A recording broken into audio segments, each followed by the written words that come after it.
आखिरकार कर्नाटक असेंबली में तब्दीली मजहब पर पाबंदी का बिल आज पेश हुआ है। अपोजिशन कांग्रेस जेडीएस की मुखालफत के बावजूद रियासत की बीजेपी हुकूमत ने कानून साज असेंबली में बिल पेश किया। इस बिल को Karnataka protection of religious freedom bill 2021 का नाम दिया गया है। कांग्रेस के रियासती सदर DK शिव कुमार ने ऐवान में बिल की कॉपी फाड़कर अपना एहतजाज दर्ज किया। उन्होंने कहा कि हुकूमत ने चोर दरवाजे से इस बिल को असेंबली में पेश किया है। उन्होंने कहा कि बिजनेस एडवाइजरी कमेटी में लाए बगैर यह बिल असेंबली में क्यों पेश किया गया। इस पर साबिक वजीर आला BS येडियुरप्पा ने कहा कि बिल पेश हो चुका है, अब बहस करें।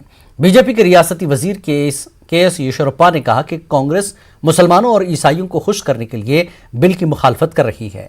जेडीएस लीडर कुमारस्वामी ने भी बिल की मुखालफत करते हुए कहा कि रियासत में कई संजीदा मसाइल मौजूद हैं, इस पर बहस करने के बजाय बीजेपी तब्दीली मजहब पर सियासत कर रही है। To present the bill, and whether it is right or wrong as per law, they have got full opportunity to debate.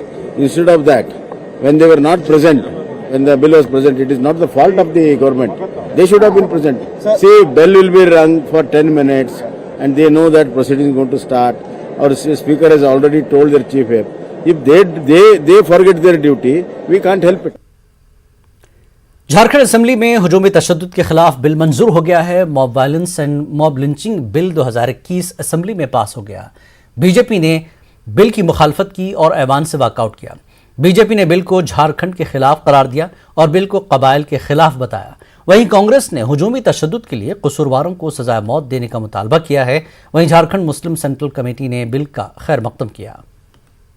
प्रस्ताव माननीय मंत्री अध्यक्ष महोदय, मैं प्रस्ताव करता हूं कि झारखंड भीड़ हिंसा एवं भीड़ लिंचिंग निवारण विधेयक 2021 स्वीकृत हो। प्रश्न यह है कि झारखंड भीड़ हिंसा एवं भीड़ लिंचिंग निवारण विधेयक 2021 स्वीकृत हो।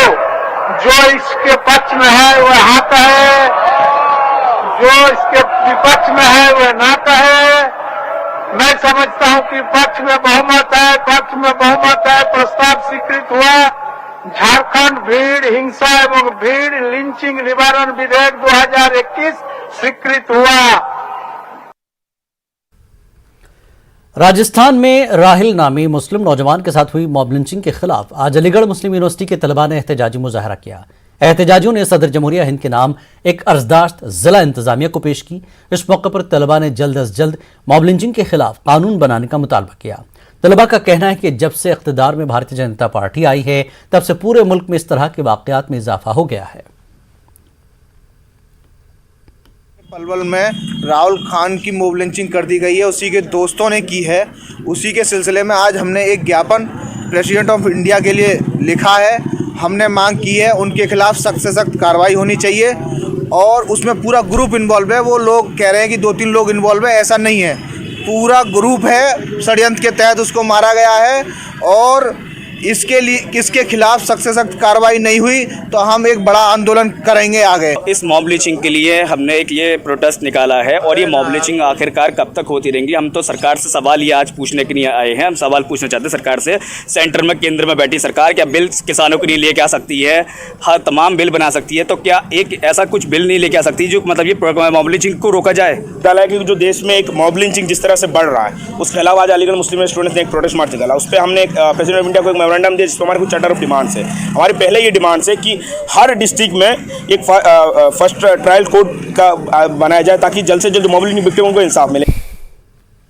मरकजी हुकूमत ने लड़कियों की शादी की उम्र में 18 साल से इजाफा करके 21 साल करने का बिल लोकसभा में पेश कर दिया। मरकजी वजीर स्मृति ईरानी ने बिल पेश किया। अपोजिशन ने हंगामा आराई की। इमाम सदर असदुद्दीन अवैसी ने कहा कि मुल्क को इस तरह के कानून की जरूरत नहीं है। हुकूमत इस कानून के जरिए लड़कियों की आजादी छीन रही है।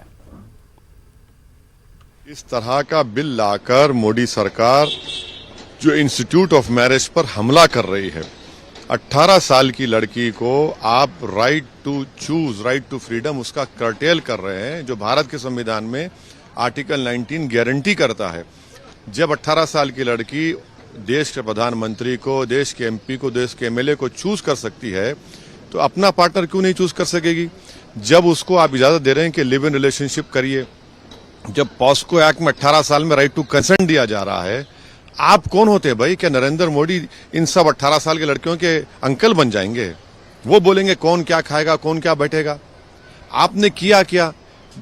महिलाओं का जो वर्क पार्टिसिपेशन लेबर फोर्स में वो सोमालिया के बराबर है। क्या काम किया आपने?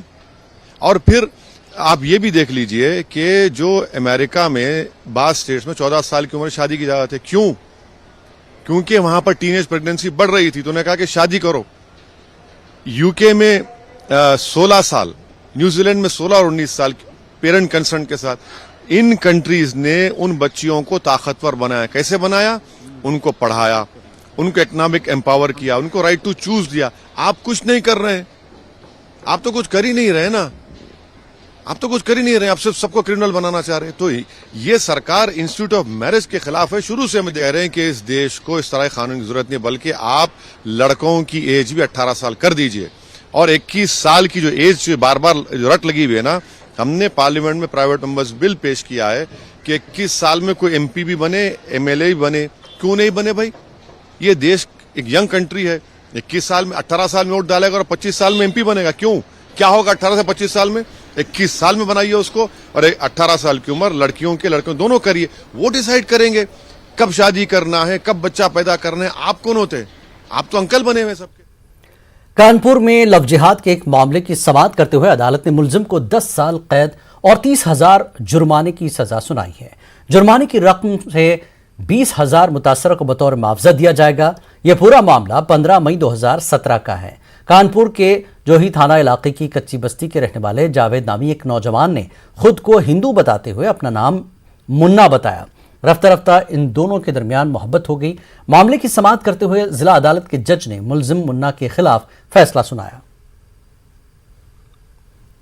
ये मामला ऐसा है कि एक नाबालिग लड़की, हिंदू लड़की को एक जावेद नाम का व्यक्ति था, जिसने मुन्ना बन करके एक लव जिहाद करते हुए उसको प्रेम पास में फांसा, अपने आप को हिंदू धर्म नाम बताया मुन्ना, और उसके साथ प्रेम प्रसंग करते हुए उसको शादी के झांसा देते हुए उसके साथ बलात्कार किया। जब बाद में जानकारी हुई उसके माता पिता को, तो माता पिता ने FIR लिखाई और पीड़िता बरामद होती है।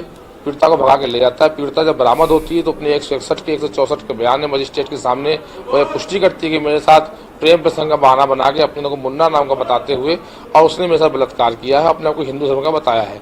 जब उसके 164 के बयान मजिस्ट्रेट सामने हो जाते हैं तो उस आधार पर उसमें 376 टीम 500 एक्ट और SC एक्ट की बढ़ोतरी होती है और उसका ट्रायल चलता है। उसका ट्रायल 17 जून 2017 को संज्ञान लिया जाता है और लगातार उसमें कोरोना काल के इतने जघन और इतना महत्वपूर्ण काल निपटाने के बाद भी उसमें 10 गवाह होते हैं।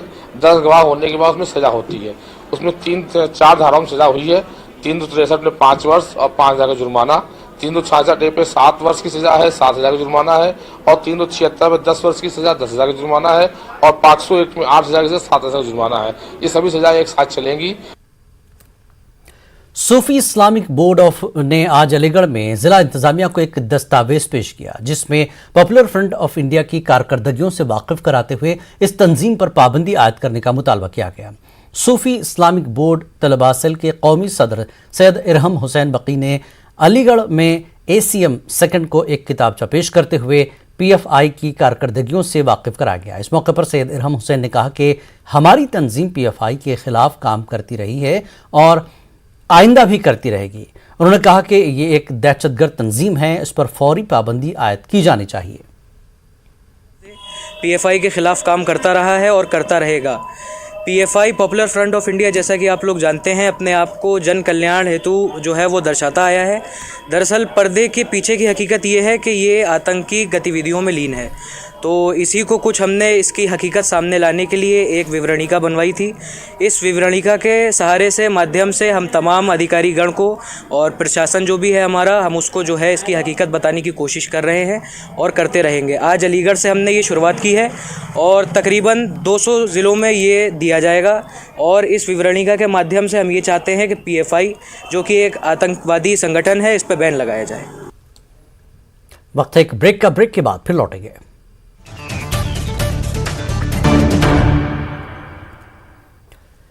कुल हिंद दाग दहलवी फाउंडेशन के ज़ेर एहतमाम दाग दहलवी की मज़ार पर गुल अफशानी और फातिहा ख्वानी की गई। इस मौके पर दाग दहलवी को खराज अक़ीदत पेश किया गया। डॉक्टर सैयद तकी आबिदी ने कहा कि उर्दू के इस अजीम शायर हज़रत दाग दहलवी के शागिर्दों में अल्लामा इकबाल जैसे अजीम शायर भी थे।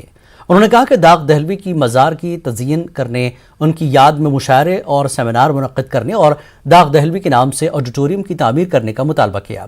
इस मौके पर डॉक्टर सैयद तकी आबिदी के साथ डॉक्टर फारूक बख्शी, तेलंगाना उर्दू एकेडमी के director secretary doctor Mohammed Ghaus, Syed Miskeen Ahmed, professor Majeed Bedar, Wali Mohammad Qadri, Javed कमाल, सरदार सलीम, शकील हैदर के अलावा मुहिबान दाग दहलवी की कसीर तादाद शरीक रही।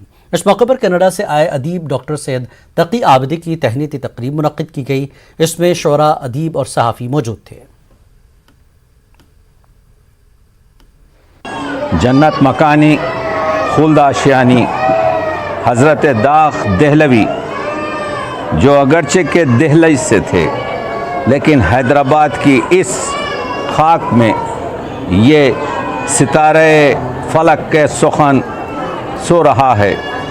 वो दाग दहलवी जिसने 100 साल तक और आज तक उर्दू को अपना तर्ज बख्शा, उसकी कसमा पुरसी देखिए कि अगर यहाँ के लोग उस पर काम ना करते तो शायद दाग दहलवी सिर्फ दीवान तक महदूद रहते।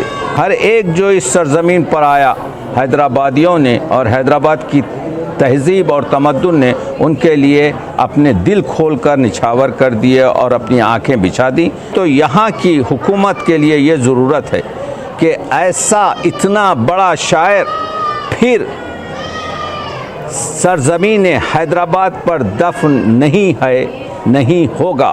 तो इस बात की ज़रूरत है कि दामे दरहमे सुखने बाहर हिंदुस्तान के इनके नाम के जो है वो की जाए, क्या मुशायरे बर्पा किए जाएं, इनके नाम पर पूरी तरीक़े से कॉन्फ्रेंसें की जाएं। यहाँ पर इनकी क़ब्र को सिर्फ वो महदूद न रखा जाए, बल्कि हिंदुस्तान के साबिक़ क्रिकेटर और HCA के सदर मोहम्मद अजहरुद्दीन ने मौलाना आज़ाद नेशनल उर्दू यूनिवर्सिटी का दौरा करते हुए vice chancellor professor Syed Ainul Hasan से खैर सगाली मुलाकात की। इस मौके पर प्रोफेसर ऐनुल हसन ने मानू कैंपस गच्चीबावली में मयारी क्रिकेट ग्राउंड की तैयारी के लिए HCA के साथ इश्तराक की ख्वाहिश का इजहार किया। साबिक़ हिंदुस्तानी क्रिकेट कप्तान ने इस तजवीज़ में दिलचस्पी का मुजाहरा किया और यूनिवर्सिटी कैंपस में मुख्तलिफ खेलों के लिए मौजूदा सहूलतों का मुआयना किया। उन्होंने एसोसिएशन के साथ मामले को आगे बढ़ाने से भी इत्तेफाक किया। इजलास में प्रोफेसर SM रहमतुल्लाह, स्पोर्ट्स मॉनिटरिंग कमेटी के सदर नशीन प्रोफेसर मोहम्मद अब्दुल अजीम, डिप्टी डायरेक्टर निजामत फिजिकल एजुकेशन और स्पोर्ट्स डॉक्टर A कलीमुल्लाह भी मौजूद थे।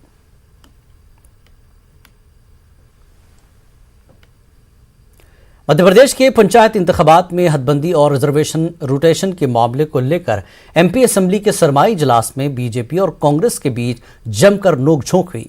पंचायत इंतखाबात में रिजर्वेशन रोटेशन को MP हुकूमत के जरिए दरकिनार किए जाने के खिलाफ सैयद जाफर और जया ठाकुर के जरिए जबलपुर हाईकोर्ट में दायर की गई अर्जी पर आज समाअत हुई।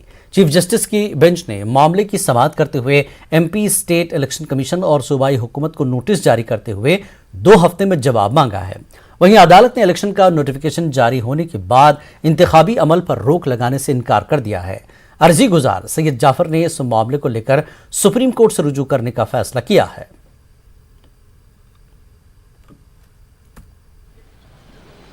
देखिए, हम इस लड़ाई को पंचायत तक, चुनाव तक सीमित नहीं रखना चाहते। हमारा स्पष्ट कहना है कि ये जो लड़ाई है ये भारतीय जनता पार्टी की सरकार के खिलाफ है, जिन्होंने बाबा भीमराव साहब अंबेडकर के संविधान के साथ छेड़छाड़ की है। इन्होंने जो संविधान के तहत पंचायत प्रतिनिधियों को अधिकार दिए गए हैं उसका उल्लंघन किया है। हमने इसीलिए 7 दिसंबर को हमने सुप्रीम कोर्ट का दरवाजा खटखटाया था। सुप्रीम कोर्ट ने हमारे याचिका को स्वीकार करते हुए इसे सुनने योग्य माना था, इसलिए हमें उच्च न्यायालय भेजा था, जो कि हम उच्च न्यायालय नहीं आ पाए थे। हमने उच्च न्यायालय में 16 तारीख को अपनी पिटीशन लगाई थी, जिसमें आज सुनवाई हुई और जिस पर सुप्रीम कोर्ट ने हमें बहुत अच्छी तरीके से सुना। हमारे वकील की सारी दलीलों को उन्होंने सुना और उन्होंने कहा कि इसमें ऐसा लगता है प्रथम दृष्टया से कि कहीं ना कहीं संविधान का उल्लंघन हुआ है। इसीलिए उन्होंने प्रदेश सरकार को और राज्य निर्वाचन आयोग को नोटिस जारी की। हज 2022 के लिए फॉर्म भरने की तारीख का ऐलान किए 1.5 माह से ज्यादा का वक्त गुजर गया है, लेकिन मध्य प्रदेश में अभी तक 1000 फॉर्म भी नहीं दाखिल किए गए। हज 2022 के लिए फॉर्म दाखिल करने का ऐलान 21 नवंबर को किया गया था और मध्य प्रदेश से आज तक कुल 845 आज़मीन हज ने ही दरख्वास्त की है। हालांकि स्टेट हज कमेटी की जानिब से आज़मीन हज को फॉर्म दाखिल करने के लिए स्टेट हज ऑफिस के साथ सिटी ऑफिस में भी ऑनलाइन फॉर्म दाखिल करने की सहूलत फराहम की गई। इसके बावजूद आज़मीन हज फॉर्म दाखिल करने के लिए रुजू नहीं कर रहे हैं। हज कमेटी का मानना है कि हज 2020 और 21 में इंडिया के आज़मीन हज की शिरकत नहीं हो पाना और कोरोना के मुतवक्के खदशात के सबब आज़मीन हज तज़ब्ज़ुब का शिकार है। हाउस में भी ऑनलाइन फॉर्म्स आ रहे हैं और जो सेंट्रल हज कमेटी की हज से मुताल्लिक़ जितनी भी गाइडलाइंस हैं उसको फॉलो किया जा रहा है और उसके बारे में जो नंबर आते हैं हज हाउस के उन पर कॉल आते हैं तो उसमें उनको जानकारी मुहैया कराई भी जा रही है। ऑनलाइन भी अगर ये कोई व्हाट्सएप वगैरह पे भी पूछता है तो टोल फ्री नंबर भी है, उस पर भी जानकारी पहुंचाई जा रही है सेंट्रल हज कमेटी द्वारा। उम्र की जो बंदिशें थी जो 70 साल वाली वगैरह ये भी अब ख़त्म कर दी गई हैं, तो मुझे लगता है कि अब इससे फॉर्म्स में इजाफ़ा होगा और ये जो 2 साल से कोविड की वजह से जो हज ना हो पाया है हिंदुस्तान से यानी और एशिया से वगैरह से दीगर ममालिक से जो हाजी नहीं जा सके कोविड की गाइडलाइन की वजह से, तो हो सकता है इस बार उसमें इजाफा हो और बिहार में मसाजिद के आइमा और मौज़नीन की माली हालत को लेकर लगातार बहस चल रही है। असेंबली इंतखाबात से पहले हुकूमत ने भी आइमा और मौज़नीन को तनख्वाह देने का ऐलान किया था। इस सिलसिले में महकमे अक़लियती फ़लाह और वक्फ़ बोर्ड के ज़िम्मेदारों की मीटिंग मुनक़्क़िद हुई थी। वक्फ़ बोर्ड ने इमाम को 15,000 और मौज़िन को 10,000 रुपये देने का फ़ैसला किया था। पहले मरहले में वक्फ़ से रजिस्टर्ड मसाजिद के आइमा और मौज़नीन की तनख्वाहों के मसले को हल करने का दावा किया गया, लेकिन अब तक वक्फ़ बोर्ड से रजिस्टर्ड 1057 मसाजिद के आइमा और मौज़नीन को तनख्वाह नहीं मिल सकी। इस ताल्लुक़ से वक्फ़ बोर्ड के चेयरमैन मोहम्मद इरशादुल्लाह ने न्यूज़ 18 से बातचीत की। जितनी भी मस्जिदें हैं, इमाम हैं, इनका एक पैनल बनाया जा रहा है और लोगों से एक इसका ये बना करके हम लोग मुख्यमंत्री के पास भेजना है विभाग के थ्रू। ये डायरेक्ट वक्फ बोर्ड नहीं भेज सकता है, इसको विभाग के थ्रू हम लोग भेजेंगे। थोड़ी सी ताख़ीर हो रही है, कुछ तो कोरोना की वजह कर ये मामला आया, कुछ इसके पहले चुनाव की वजह कर थोड़ा सा, लेकिन इंशाअल्लाह आने वाले दिनों में अइम्मा मसाजिद और मुअज्जिन को इजाज़िया वक्फ बोर्ड के ज़रिए दिया जाए। बिहार में टीईटी उर्दू के उम्मीदवारों का कोई पुरसाने हाल नहीं है। टीईटी के पहले रिजल्ट में जिन उम्मीदवारों को कामयाब किया गया था उन्हें उसी इम्तिहान का फिर से रिजल्ट जारी करके फेल कर दिया गया। ऐसे 12,000 कामयाब उम्मीदवार जिनको बाद के रिजल्ट में फेल कर दिया गया अपने हुकूक के लिए जद्दोजहद कर रहे हैं, लेकिन इस जानिब हुकूमत की कोई तवज्जो नहीं है। ऑल इंडिया मिल्ली काउंसिल का कहना है कि टीईटी उर्दू के उम्मीदवारों के साथ नाइंसाफ़ी हो रही है। मिल्ली काउंसिल के नायब सदर मौलाना अनीसुर रहमान कासमी ने इस मसले को फौरी तौर पर हल करने का हुकूमत से मुतालबा किया। बिहार के प्राइमरी स्कूलों में उर्दू की तकरीबन 40,000 से ज़्यादा सीटें खाली हैं, लेकिन अफसोस की बात यह है कि गुज़श्ता 5 साल पहले जिन लोगों का टेस्ट हुआ उर्दू ज़बान के लिए, उनमें से 12,000 ही को अब तक जो है मुख्तलिफ स्कूलों में मंजूरी दी गई, मुलाजमत दी गई और बाकी 3,000 जो और पास हुए थे उनको मुलाजमत से अभी तक महरूम रखा गया। दूसरा सबसे बड़ा ये कि उसमें से तकरीबन 12,000 और ऐसे लोग हैं जिनको पास करने के बाद फिर मुख्तलिफ वजूहात की बुनियाद पर दोबारा उनको फेल कर दिया गया।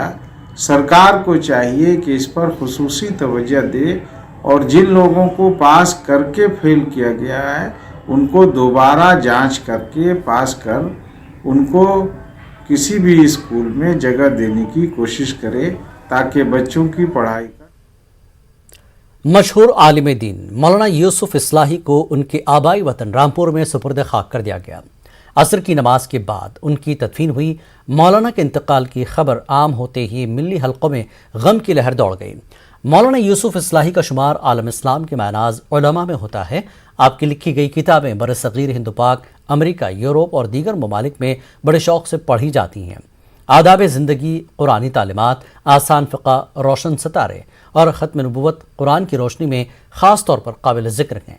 मौलाना ने दावती असफ़ार भी बहुत किए हैं और बरसगीर के ममालिक के अलावा इंग्लैंड, अमेरिका, जापान, ऑस्ट्रेलिया और अक्सर खलीजी ममालिक में मुख्तलिफ प्रोग्रामों में आप शिरकत करते रहते थे।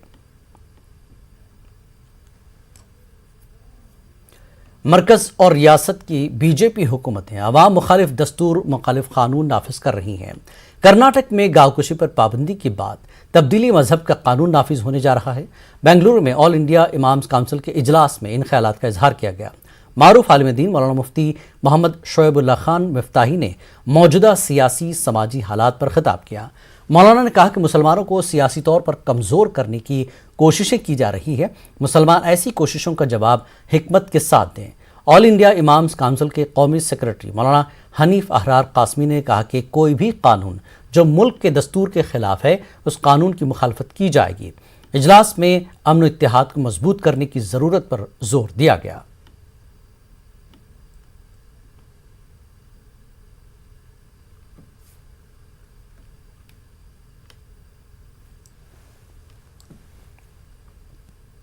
खास बात इंडिया में फिलहाल इतना ही। आदाब।